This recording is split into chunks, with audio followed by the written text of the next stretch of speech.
Y'all, it's your boy The Answer Man. Y'all know Poetik Flakko and the other channel, The Family, been going hard on T Grizzley. They really think he conspired. They really think he has something to do with it. I cannot figure the motive. I don't care about royalties or contracts. This woman looked out for him, stuck by him. And even the so-called relationship, why would that be a motive to do what happened to her? But Wack gonna break it down, man. Appreciate y'all tuning in, man. Let's get it. Man, it's been a lot going on. Touchy situation for me with this. I don't even want to call it the T Grizzley situation, but he's in the middle of it. Flakko and a few other sites, they full throttle. It's been kind of disturbing to me because I know all parties. I actually attended the funeral. JB, Jobina, JB as we call her, was real cool sister. She was learning the game.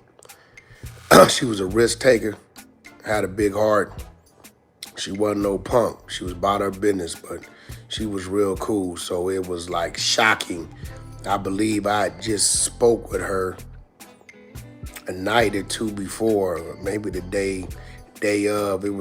I just was on the phone with her, and when I seen the news hit the blogs 5 years ago or so, I think 6 years ago, I believe this is a 2019 situation. It kind of like it made me feel some kind of way, because there's a whole lot of people in this game, in this rap game, that you can kind of see things happening to.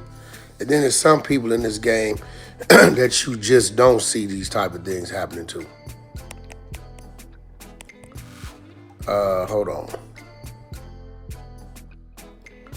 Could y'all hear me now?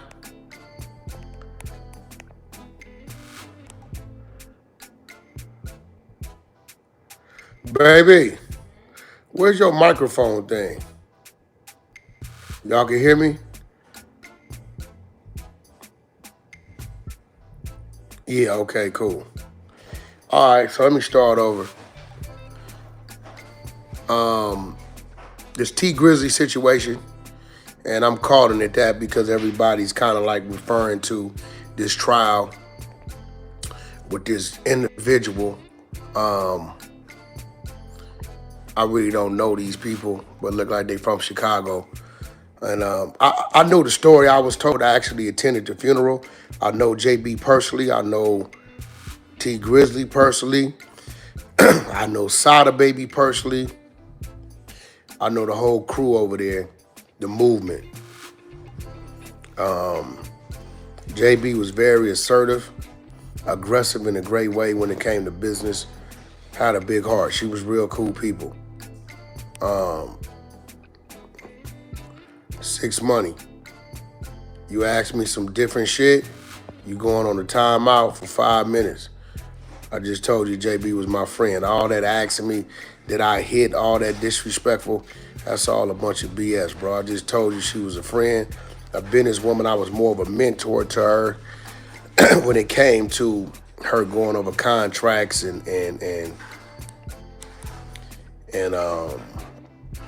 certain decisions she should and shouldn't make with the artist, because whatever she put in front of the artist, she wanted to make sure it was appealing to him. It wasn't nothing in there that she didn't know was in there that would kind of rub them the wrong way.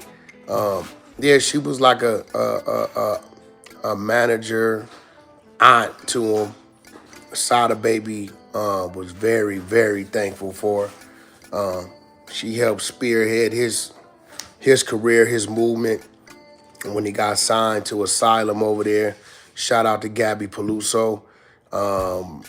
She put the call in, her and Gabby, to get Sada Baby on the Blueface tour. They were family, so we didn't charge them nothing. We let them come out as many shows they wanted to. Most people charge people to take their stage, but we didn't do that. And that's when I got to know Sada Baby. I believe he might have joined us first time, maybe in Denver or so. I knew he was a listener because old Selena Powell showed up. And old Selena Powell, that's her stomping ground, old Denver, Colorado. And she done got some of the best of them. But I told Sada, hey, nephew, leave that one alone. And Selena will tell you whenever Wack come around, I kind of shoo her away from my backstage and try to keep her away from my artists because it's going to be lights, camera, action. Your ass going to wake up, you're going to be on candid camera on all the blogs. That's just how she get down. But nevertheless, I got the story originally that it was a drive-by. And, you know, I kind of felt like, okay, somebody was probably targeting T Grizzley. Because you would never think anybody would target JB. JB don't do nothing to nobody. Female, she cool. She's not in the gang activity. She's soft-spoken. She's not disrespectful. So, you know, it was unfortunate, but things happen. You know, JB, every time you seen T Grizzly, you was gonna see her. You know, she was handling the business. She was managing, you know what I mean? So, and they really at those times stayed between, shout out to Shane 121, thanks for the super chat. Between Detroit and Atlanta at these times. So when I got the call, or I actually called in, I was told they went somewhere and it was a drive-by.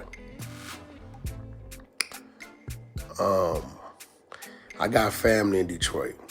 I got family that's law enforcement. I got family that's runs the big churches, the mega churches. I got family that's real estate. I got family that's part of the government structure of Detroit.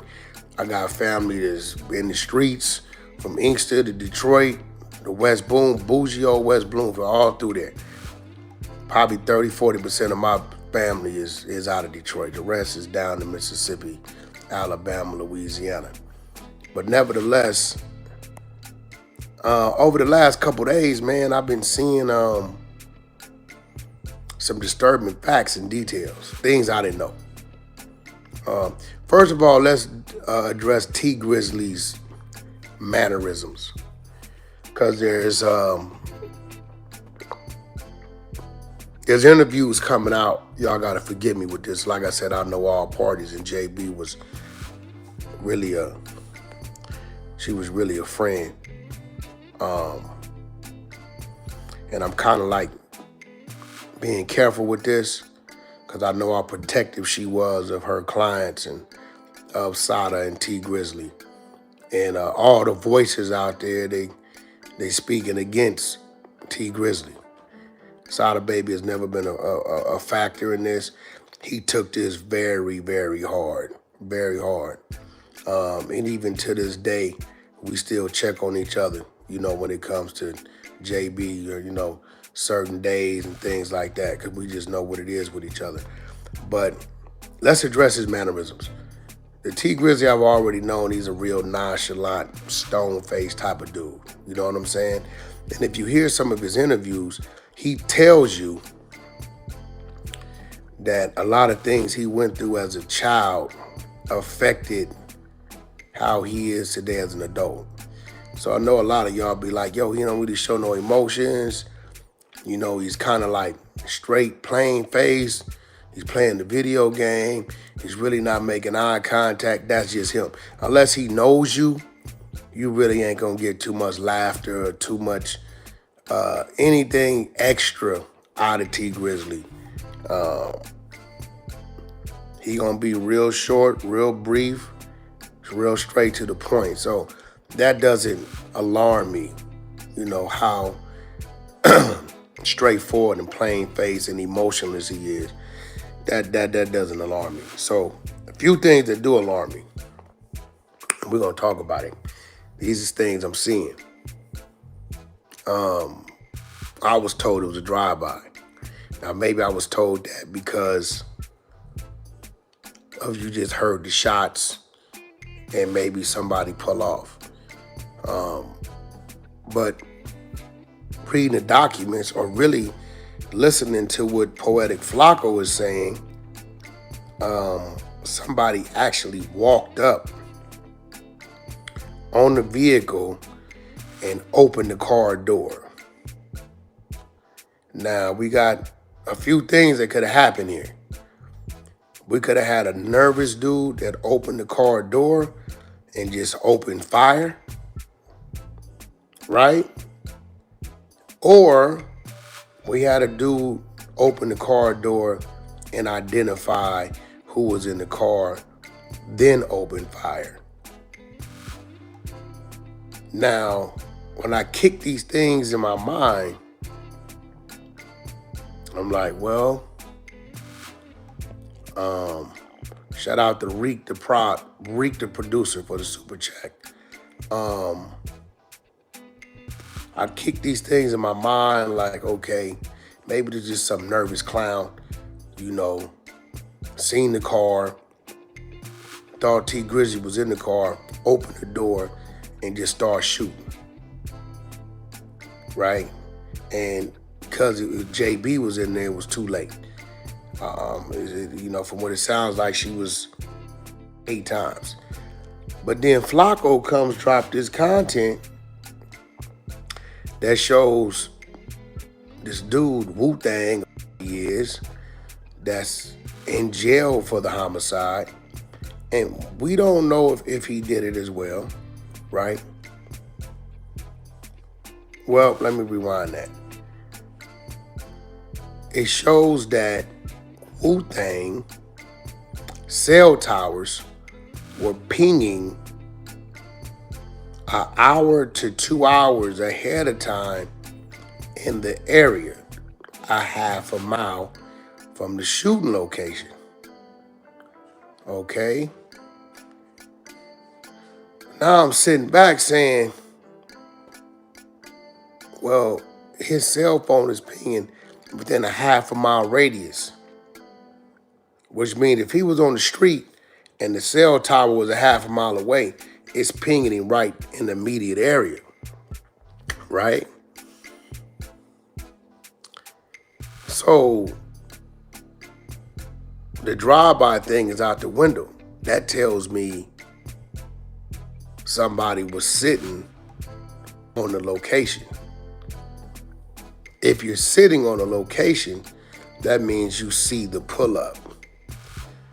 If you see the pull-up, that means you see T Grizzly get out the car and go in the house. I see Flakko and them targeting the auntie, saying that regardless of T Grizzly saying he heard shots and ran to the window, she's saying he didn't run to the window, whatever that means, right? So now I'm just kicking these things around in my mind. Well, what if the dude was in the area, T Grizzly pulls up, gets out the car, goes in the house, dude double back, check the street, they go to car, gets out, park, walk up on the car, open the door, and get out. Now, T Grizzly's a big dude. JB's not as big as T Grizzly, but she's not a petite woman as well. JB usually wears long hair.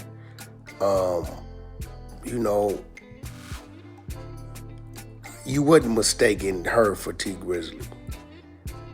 But if you a nervous dude and you just like own something that you really ain't good at or used to, it's like opening the door is an identifier. See, walking up on the car and just discharging your firearm is like you just think somebody in the car. You don't know who. But open up the door is an identifier. Now, there was never no firearm found on JB. So it wasn't a situation where Maybe he opened the door up and she reached, or he seen something, then he opened fire. So we got to exclude that.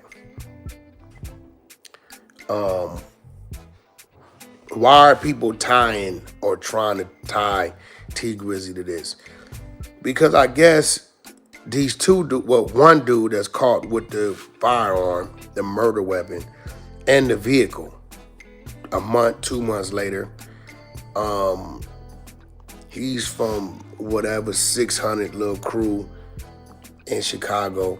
And I guess T Grizzley's one of his partners that was in his wedding is also from the same clique in Chicago. So people are saying if this dude was arrested 2 months after the murder, which was kept hush-hush, the world really didn't know it, and he's from this clique, and he's supposed to be close to this dude, allegedly, why would this dude, shout out Hip Hop Council for the super chat, why would be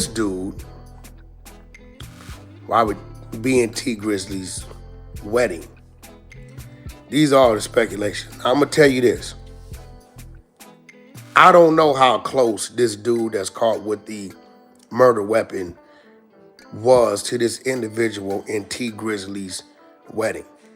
Just because they from the same hood, same city, same clique, doesn't mean that they're cool, right? A lot of us are from a neighborhood, half the neighborhood love you, the other half of the neighborhood can't stand you. That's the story of my life, right? Which I love it. My clique is my clique. The rest, whatever happened with them, I'm not tripping it like that. If I know you, I know you. If I don't, I don't. But it's a lot of factors that people are piecing together, and they only make sense if that's the case, okay? If this dude in T Grizzley's wedding is road dogs to the dude that got caught with the murder weapon in the car, the vehicle used in the unaliving, okay, then you ask yourself, well, why wasn't he dealt with, right?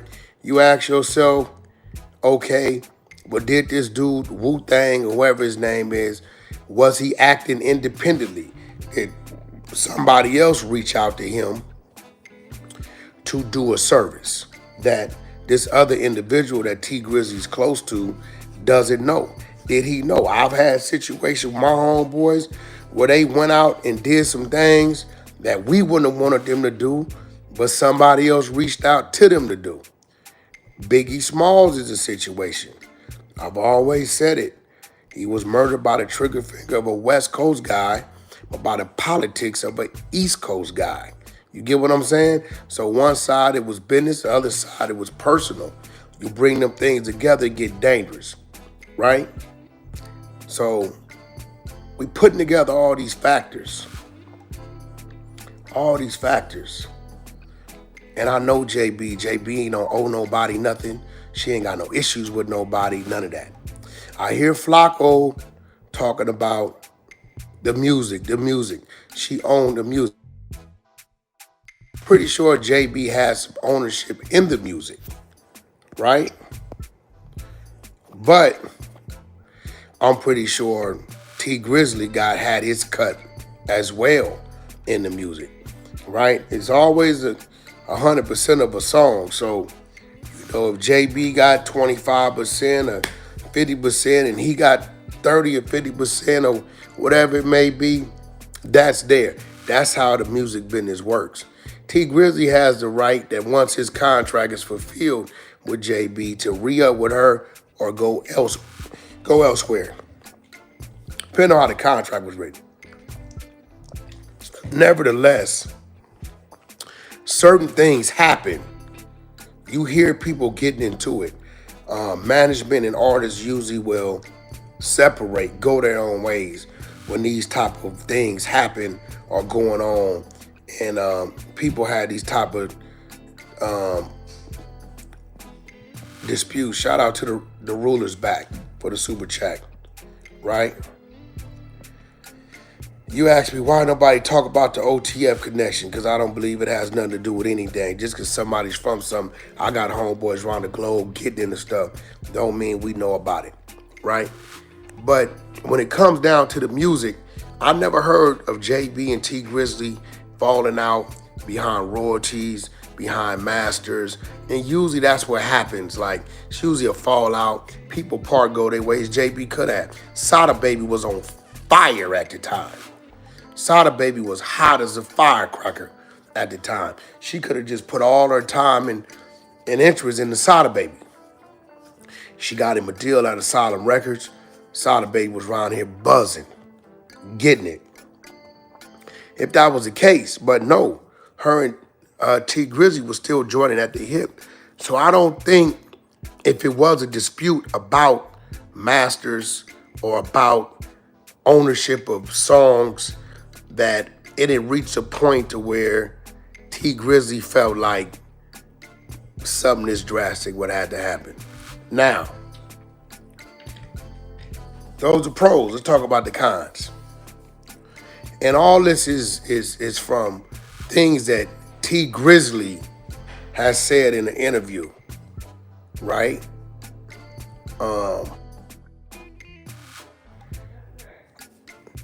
T Grizzley stated that when they asked him, why didn't JB go in the house with you?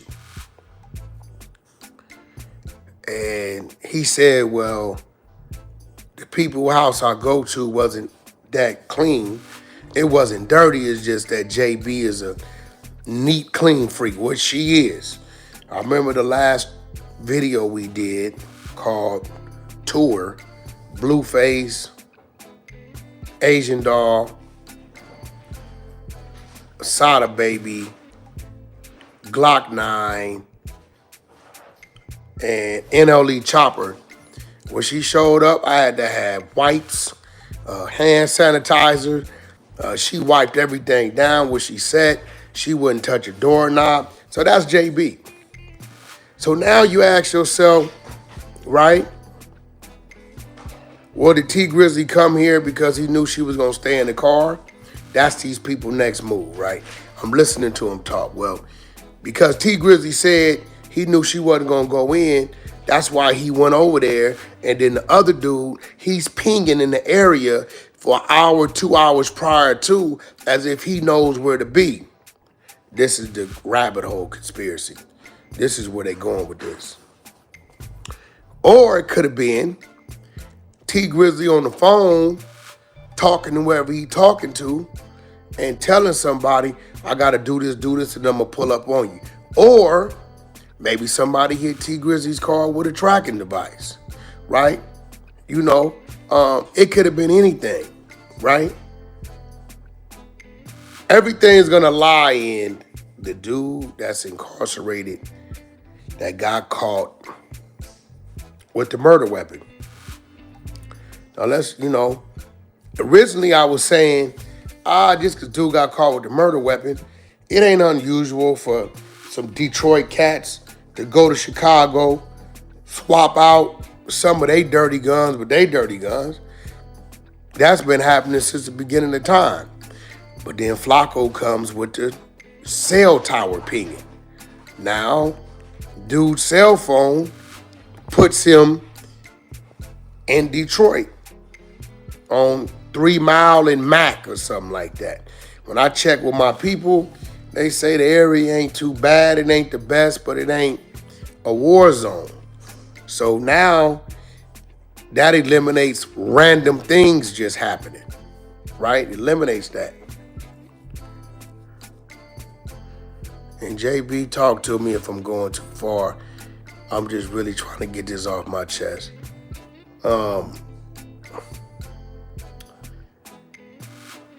Do I want to believe that T Grizzley has something to do with this? Absolutely not. Do I personally think that T Grizzley that I know would have done something like this to JB? Absolutely not.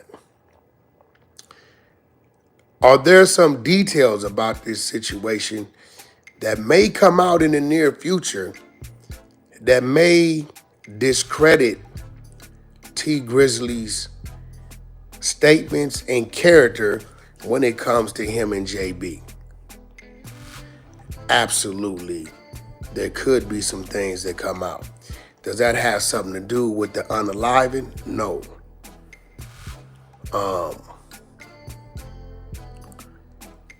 It could have something to do with their relationship.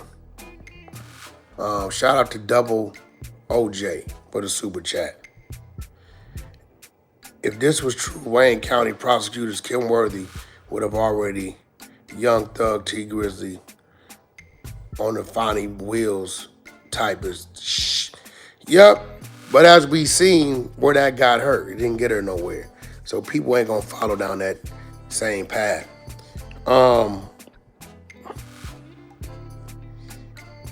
Listening to everybody, I'm hearing about a baby that possibly she could have been pregnant. I don't know. I don't think that they could determine if she's pregnant, but I don't think, I'm assuming it's early stages.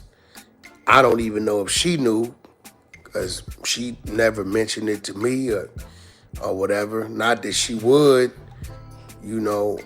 especially if she was anticipating terminating that pregnancy. But I don't know if during the autopsy that they can run any test to try to match DNA to who the father may be. And even if she was pregnant, that's still not reason enough for T Grizzly to plot an execution. People gonna say, nah, that was his uncle's wife. I believe that may have been his uncle's ex-wife. Would it have been distasteful probably to the family on JB's side in the eyes of T Grizzly's family? Possibly. But they're both grown, they both adults. If things had occurred and started happening, this wasn't a DNA related situation. He called her auntie because of her relationship with his uncle. Now, I don't know if she had children by the uncle. I don't know. I'm trying to remember. I don't recall JB telling me anything about children. I don't know. I would have to really sit back and think about that. But I do believe that as the investigation goes, there will be some things that come out that may say, oh, T Grizzly, you didn't tell us the truth about that. But even with these things, I don't think it's things that point the finger at him having anything to do with being a part of the homicide. Now, looking at it, me being told it was a drive-by, okay, maybe when he was in the house, when he heard the shots, by the time they come out, maybe that's what they thought. Maybe they saw the car been in the corner, and then in his mind, it was a drive-by. I'm still up in the air on whether it was a driver and them in the car, or was T Grizzly driving and she was in the car. I'm up in the air with that. I don't know. I'm hearing different things. I don't know. That's something I can't really be exact about. I'm hearing something about a Chrysler or something. I don't know. I don't know who was all in the car. I do know that they're saying, and I don't know how they know this. I don't know if they know this because it was a driver in the car that's witness. I did hear T Grizzly say he was upset that the car was gone when he came out, saying, what if I would have still been on the porch and I need to get out of here? So I'm thinking it was a driver. I'm thinking somebody drove her to the hospital. I don't think the ambulance came to the scene. I'm assuming there was a driver. And I'm waiting to see in the paperwork the driver's statements, if there was a driver, if he can give a description, if he can say where the person walked up, or is this where they got the information that the shooter walked up and opened the door? I don't know. I got the exposers working overtime to pull all the documents and the paperwork. I know court is back on tomorrow morning and Monday. But Flakko is very adamant that it's some foul play here. And I'm listening to Flakko, but I'm crossing the street saying, well, what if this shooter that's friends to T Grizzley's homie that was in his wedding was operating independently or operating up under somebody else? What if this dude, although they're from the same clique or set, what if him and the other dude really ain't close like that? I'm not close with everybody from my neighborhood, so we can't just pin it on that. You know, what if he didn't know? He honestly didn't know that somebody, you know, off his block or from his section had anything to do with it. And if he didn't know it, then T Grizzley wouldn't know it. But on the flip side, as Flakko saying, well, what if those two, Wu-Tang and T Grizzley's man, are tight, right? And what if this dude was in the area because somebody informed him on where to be? And what if T Grizzley actually went by this place because he knew JB wouldn't go in and she'll be left in the car by herself and he'll be away from the scene? It's a whole lot of what ifs, right? I'm doing this live because Flakko got a loud voice and a lot of reach. And this is nothing against Poetik Flakko or the family YouTube channel over there. This is just putting some more things on the table. That's all it is, right? T Grizzly's not gonna say too much. This is a touchy situation for him. Sada Baby is in and out of mourning still, so you're not gonna hear nothing from him. Shout out to Black Wolf Entertainment for the super chat, right? But what I'm saying is, it's a lot of things that's being said and being laid on the table that say, T Grizzley, you looking crazy. But with everything that's being laid on the table, it as well could be the total opposite. It could have been a plot on T Grizzley. The very people that T Grizzley close to and he knows, it could have been a plot on him without him knowing. He could have been on the phone letting people know, I'm gonna stop by my people house over there on 3 Mile and then I'm gonna pull up on you, JB with me now. We're gonna get the business done, right? And you know, dudes could have just been running their routes, looking to run into him, looking to catch him prior to, putting him in certain areas and saw the car and didn't know he had got out the car, right? It could have been that too. It could have been a whole lot. But what we do know is we got a sister that's no longer with us. We do know that these people were like family, although not DNA related. We do know they did great together. We do know that we never personally seen any fallouts between JB and T Grizzley publicly. JB never told me that they were separating publicly. I know JB had took on getting Sada Baby going. I do know it was a little. It was some chatter there, and I was just making sure she can handle both. You know, don't take away from what I got going on to do something else. So if you can handle both, you got my blessings. And I do know it's some chatter that the relationship was a little deeper than auntie nephew. But even if that was to come out, worst case, let's say it comes out that T Grizzley and JB was lovers. Who want to kill their lover? Who wants to unalive a woman that's carrying their child, possibly? We just talking worst case scenario, right? Like, they making money together. You know, they're part of each other's success, right? They bringing each other balance. T Grizzley in the booth, on the stage, on the camera, JB behind the business. Whoever the uncle is, if he's still around, not around, X, not an X, that's up to T Grizzley to deal with, if that was the case. So worst case scenario, shout out to Double OG. Double OJ. I'm sorry for the super chat. Here in Detroit, we only go up to 5 Mile, which is Binko Avenue. 6 Mile, which is there's no such thing as 3 Mile to us. True Detroiters. We don't give a damn what you true Detroiters say. If the news is saying the unaliving happened on 3 Mile and Mack, God damn it, then that's where it happened. We don't care what you naming stuff and ain't naming stuff. Shit, we name things, all kind of names out here in the streets that ain't got nothing to do with it. We name the jungles. Goddamn, you go, that thing don't say the jungles, but that's what we know it to be. You get what I'm saying? My project's called the Vietnams.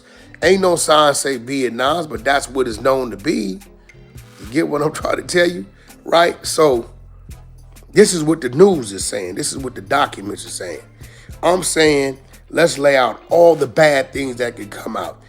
JB and T Grizzly were sexually involved. They're romantically involved. Okay. She was actually pregnant with his child. Okay. None of that adds up to have something done to her. JB owned his masters. Okay. I'm sure if we go pull up this music, T Grizzly's name is down there and he's getting his percentage. Now, whether or not when the master was going back to him, I don't know. But even with that, I think if that was that serious of a problem, I don't believe that T Grizzly would have still had her handling his business. He would have got other management, and he would have continued on, and the world would have known about it. Right? She did have Sada Baby when he was on fire. So it's a lot that if it did come out, if this is the case, it still won't add up to him conspiring into having something done to JB. Now, let's look at the flip side. What if T Grizzly had a debt?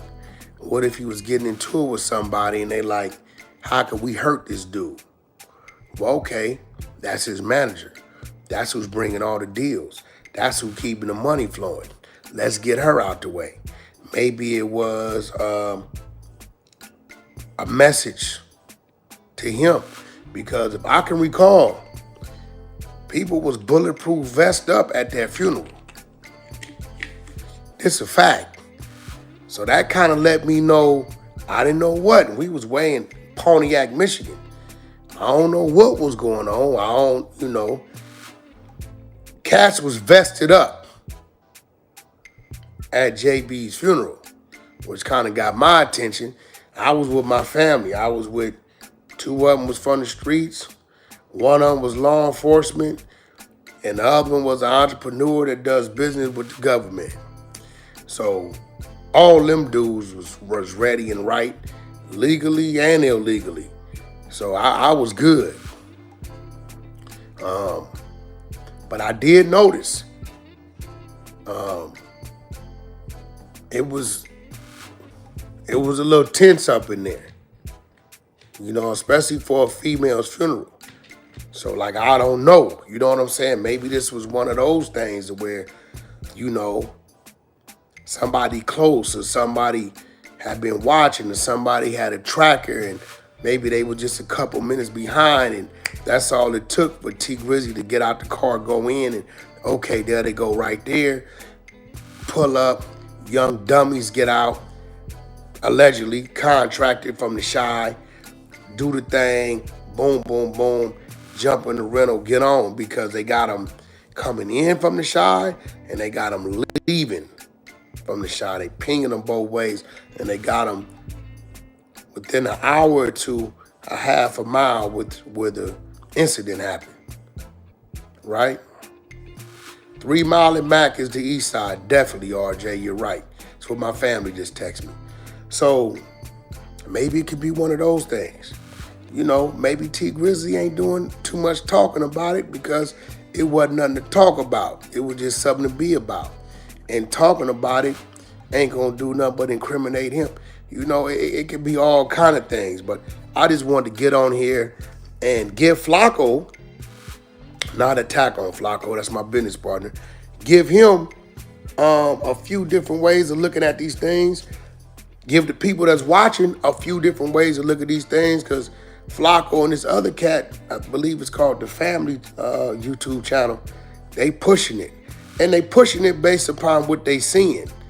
I just happen to know all parties involved personally. Wack, why do you think something might come out about T Grizzley and JB? Because I just do. I believe somebody close is going to come out and say they were involved, right? I believe that. But if that is the case, that's another conversation. That's not a conversation for for conspiring to an unalive.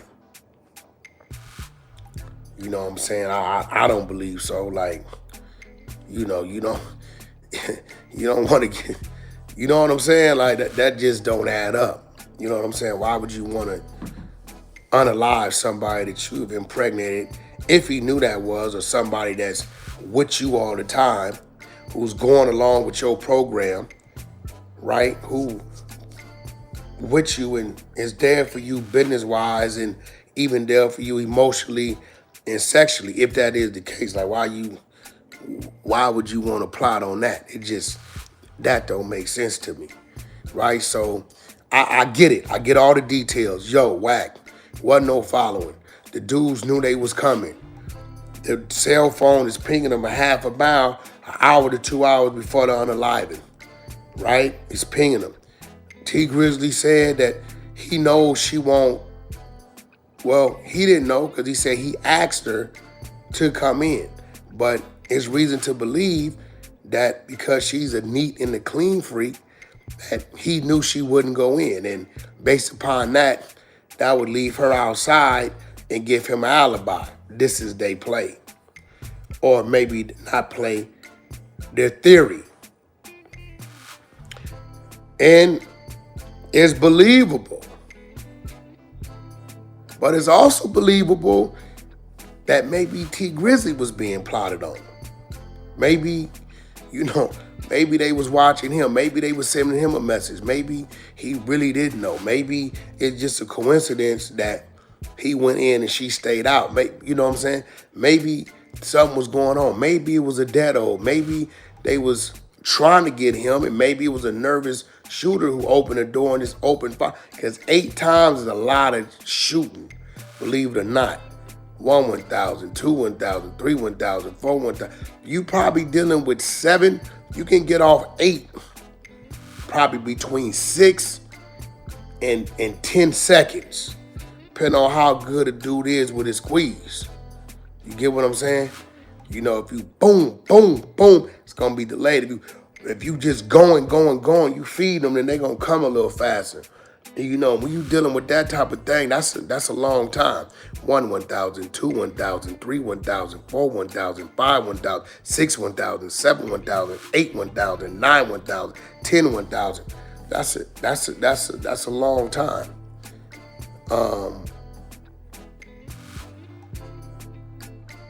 The horror in that is terrible. I think what bothered me is he said she called him, was letting me know she took everything and was still up. And this was, I believe, her second situation when she was shot. I believe she might have been shot 3-4 times in a previous situation in a vehicle. But nevertheless, go over to Poetik Flakko's page, those of y'all that don't understand where it's coming from. And he's released 2 clips, and then double back to this, or listen to this and listen to his, and then we'll see it. Nevertheless, I think trial starts again Monday. Condolences and blessings to the family, to nephew Sada baby. Keep your head up. T Grizzley, I'm hoping and praying that the brother I know you to be, that's what it is. You always been stand up. I never heard of you having any serious issues with JB outside of the issues that every artist gonna have with management. I'm a manager, I get it. For those of y'all in here, subscribe. hit me a thumbs up, subscribe to the channel. All right, y'all, there it is, man. This is going to be one of those trials. Like I said, we've had several of them now where you can't believe what you're hearing and the outcome is not what you thought. So there's going to be some surprising information. I don't know if it's going to be the relationship, the pregnancy. I don't know if it's going to be the husband in jail where they're still together. I don't really think it's going to be the money issue. That don't seem like a big enough motivator because he was eating and she was with him all the time. So if he didn't like how she conducted business, he could, like your Wack said, but he could have easily separated himself from that and got another manager. You know what I mean? It's that simple. But my point is, the trial lives up to the sensationalism a lot of times, but the outcome is not what everybody thought. Everybody thought Thug was cooked. Everybody thought Diddy was cooked. Then halfway through, it was like, oh man, can he actually pull this off? And then with the lawyer's closing statement, it was like, yo, he might get out of this. And here we are. So with the T Grizzley situation, with having him looking guilty without any real facts, just speculation and rumor. And then somebody in the comments was like, the streets say he did it. Now, the streets are usually more accurate than the general public because they right there. But that didn't sound like empirical. That just sounded like a guess. You know what I'm saying? So we're going to see, man. And as it develops, we'll certainly keep you posted. Appreciate everybody tuning in, man. Until next time, it's your boy. We out.